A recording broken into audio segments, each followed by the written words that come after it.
E fala aí, galerinha do meu canal, Janderson Lopes Histórias de Terror. Sejam bem-vindos a mais um relato do meu canal. E, sem mais delongas, bora para o relato. Tinha um homem aqui na minha cidade que ele era tipo um mendigo de rua, né? Vivia na rua, mas ele tinha casa. A casa dele era muito simples e poucas pessoas iam lá. Julgavam ele. Diziam que ele era preguiçoso, vagabundo e essas coisas assim. Mas tudo isso estava prestes a mudar. Em breve veria um homem até ele. Mas esse homem, com o tempo, ele queria acertar as contas. Mas esse homem não iria ter como acertar as contas, então acabou desfazendo o negócio. Mas esse negócio que ele está a aceitar seria o que eu menos esperava. E o tempo foi passando meses, os dias. Quando foi um certo dia, veio um homem de paletó, gravata, sapato social, sabe desses homens assim, bem importante. Até o homem, que muita gente chamava ele de vagabundo, e conversou com ele por alguns minutos e eu vi tirar de uma pasta preta um papel, tipo um contrato, mas só que não dava para mim ouvir o que eles tinham conversado. Eu só sei que o homem deu uma caneta para o moço e ele pegou e assinou aquele contrato. Eu só me lembro de uma palavra que ele disse: daqui a 5 anos eu voltarei para cobrar a minha parte. E ai de você se não aceitar mais, viu?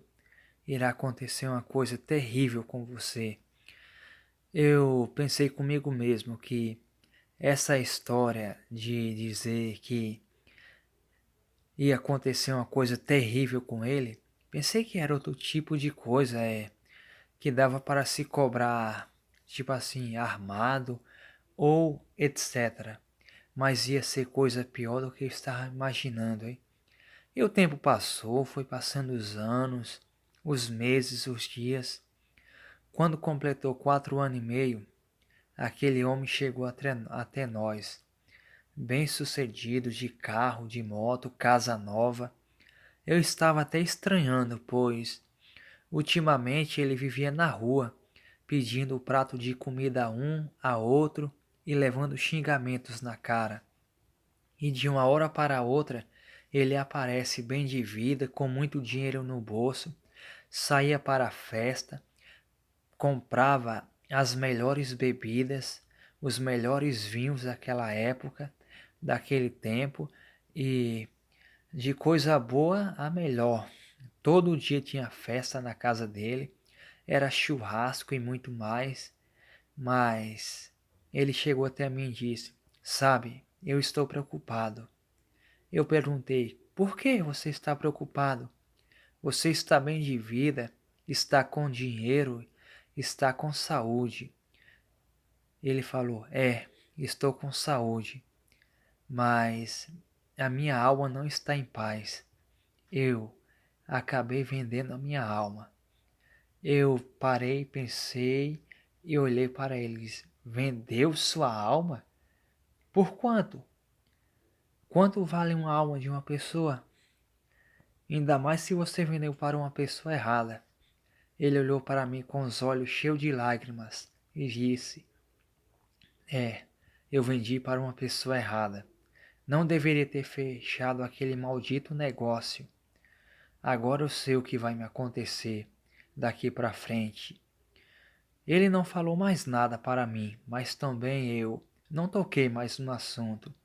Ele se virou e saiu para casa. Eu voltei para casa com aquilo na cabeça. Alma? Quem é o doido de vender a sua própria alma? Só se ele vendeu para o capeta.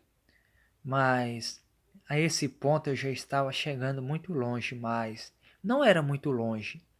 Era a realidade. Ele Talvez se eu vendi da alma pro capeta, porque eu não sei muito bem o que eles conversaram, mas dava para notar na cara do homem que ele estava bem preocupado e que o cara iria voltar há pouco tempo, pois só faltava metade daquele ano. E foi passando, passando, quando completou 5 anos. Me lembro até no dia 12 de janeiro do primeiro dia do ano, do primeiro mês do ano. Aquele homem lá vem, ele de terno, sapato social, pasta preta, gravata e um óculos preto na cara. E veio até a casa do homem. Eu vi eles discutindo. O homem falava em alta voz: Eu não vou, eu não vou mais fechar o negócio. Eu não quero mais isso. Eu não quero mais. Só ouvi o homem falar isso. E o outro de terno preto falar: Ah, então você não quer mais? Vai desistir logo agora?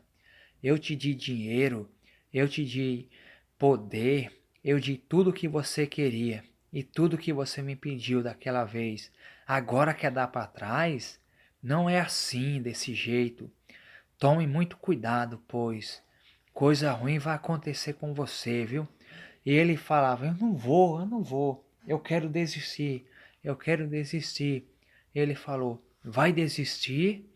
Se você desistir, vai acontecer uma desgraça com você. Você vai ser amaldiçoado. Ele olhou para o homem e disse: Antes fosse, eu prefiro ser amaldiçoado do que viver numa vida dessa, não ter paz de noite. A minha alma não tem mais paz. Quem disse que eu durmo à noite, preocupado com o que pode acontecer com a minha alma? O homem olhou para ele e deu uma risada. Ah, então você prefere que eu jogue uma maldição em você? Prefiro sim. Não vou mais continuar com essa desgraça de pacto. Isso é uma coisa que o diabo inventou. Ele olhou para o cara e disse: Ah, então vou te jogar uma maldição. Toda noite de lua cheia, você irá se transformar em uma fera. Até os últimos dias da sua vida. Passa bem. Você vai virar esse demônio pela vida toda e vai causar medo, pânico a quem vê você transformado nessa fera. Ele virou as costas e saiu.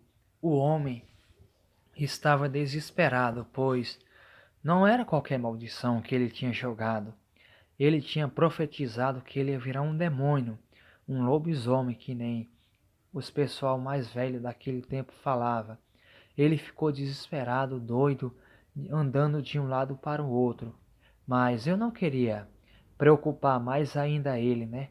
Pois ele já estava com a cabeça quente, tinha discutido e não iria ser bom chegar lá e perguntar que tipo de pacto era esse que ele tinha feito com ele. Então ele saiu de casa por um tempo, esse homem, e demorou a aparecer.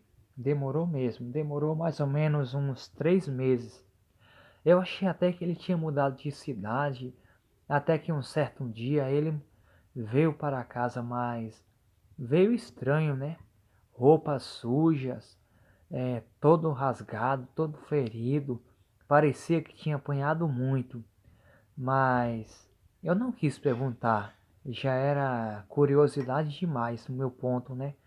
Ele entrou para dentro de casa, tomou um banho e simplesmente saiu de novo. Mas eu ficava com a curiosidade. Será que ele pegou a praga que o homem jogou nele? Que ele iria se transformar em uma fera? Eu só sei disso se eu seguir. Então, na noite de lua cheia, que ele iria sair, eu me aprontei e comecei a seguir ele de longe.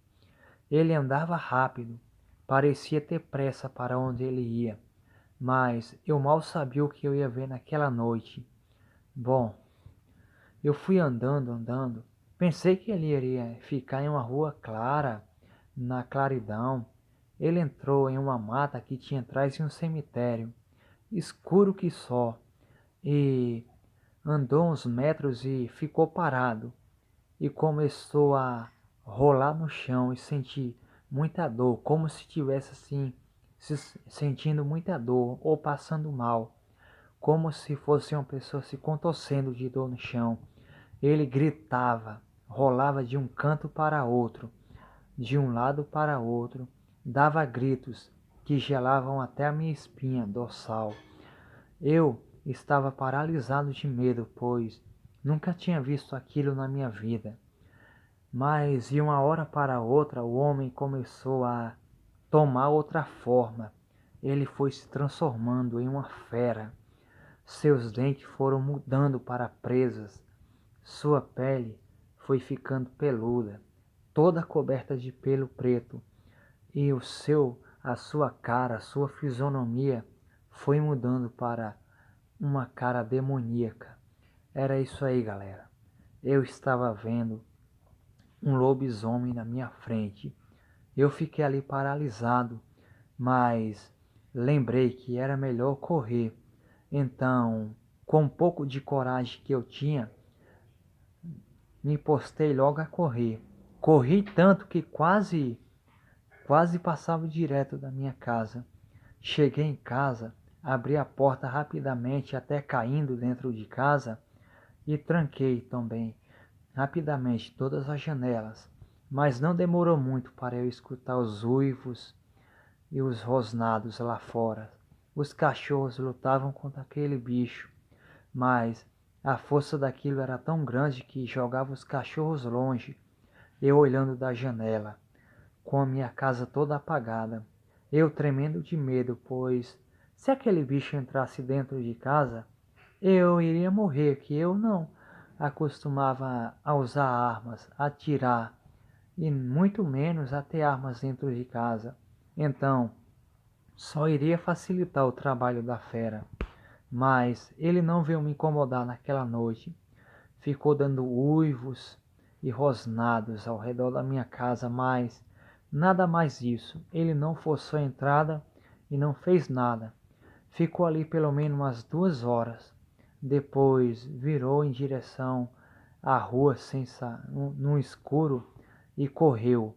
Agora correu em disparada tão grande que os cachorros mal conseguiam pegar na velocidade da fera. Daquele dia para cá que eu vi ele transformado em fera, não vi mais um vizinho da minha casa. Ele não veio mais. Então eu fiquei em casa esperando ele voltar, mas ele não voltou naquela noite, e nem na outra noite, e nem em noite nenhuma depois daquela que eu vi ele se transformar. É, eu não sei, galera, mas ele percebeu que eu tinha descoberto o seu segredo. E eu aposto com vocês que aquele homem que ele tinha feito o pacto era o próprio capeta. Como ele não tinha como pagar e queria desfazer o pacto, ele jogou a maldição. Era isso que ele tinha jogado nele. A maldição de virar lobisomem na noite de lua cheia. Essa sina nem o pior filho de uma mãe vai querer. Nem uma mãe vai jogar em um filho. Vai pensar 2 vezes antes de jogar. Então, ele está por aí. Mas hoje ele morreu. É melhor sim do que ter que dar com um demônio desse de frente, de noite, e você saber que é o seu próprio vizinho. É isso aí, galera. Eu não sei, mas ele tinha feito um pacto, foi com o próprio demônio. E o demônio, para receber em forma de pagamento, jogou essa maldição nele, que toda noite de lua cheia ele iria se transformar na fera chamada lobisomem. Boa noite.